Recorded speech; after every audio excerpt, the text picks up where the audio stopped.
जाने कितने झूले थे फांसी पर, कितनों ने गोली खाई थी। क्यों झूठ बोलते हो साहब कि चरखे से आजादी आई थी। हर हर महादेव। प्रिय बंधुओं, मैं आपका अपना उज्जवल सेरागांव।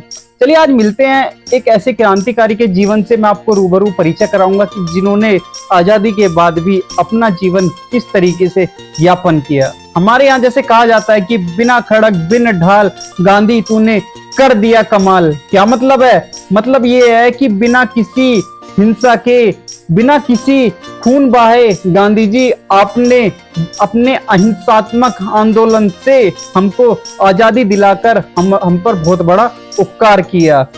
कितना वास्तव में कितना सही है। अगर ये हमारा कथन सही है तो जो आप मेरे पीछे ये देख रहे हो, जो 23 साल के, ये 20 साल के जो हमारे नौजवान थे जो फांसी पर झूले थे, कौन थे ये लोग? आज बात करते हैं एक ऐसी ही भारत माता के बारे में जिन्होंने अपना पूरा जीवन देश के लिए न्योछावर कर दिया। भारत माता मीरा आर्य जी के बारे में।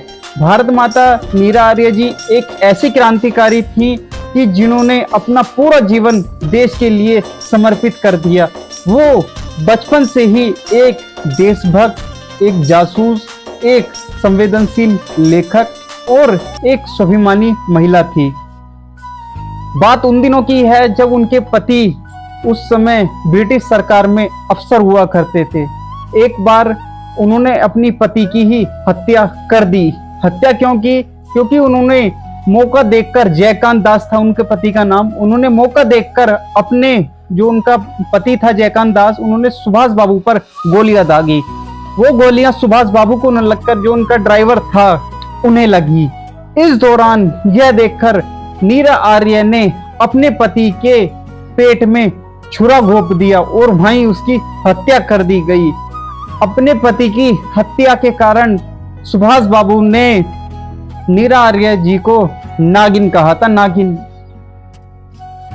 बात करते हैं फिर आजाद हिंद फौज का जब समर्पण हुआ, फिर उसके बाद जो लाल किले में जब मुकदमा चला, तो मुकदमे में आजाद हिंद फौज के जितने भी हमारे सैनिक थे वो सब बरी कर दिए गए, लेकिन मीरा आर्य जी को काला पानी भेजा गया। क्यों? क्योंकि जो उनके पति जयकांत दास की हत्या के कारण उन्हें काला पानी की सजा हुई। आजादी के बाद जब आजादी के बाद जब उन्हें रिहा किया गया तो उन्होंने अपना जीवन फूल बेचकर यापन किया। और उनका एक भाई बसंत कुमार, उसने भी आजादी के बाद एक सन्यासी बनकर अपना जीवन यापन किया।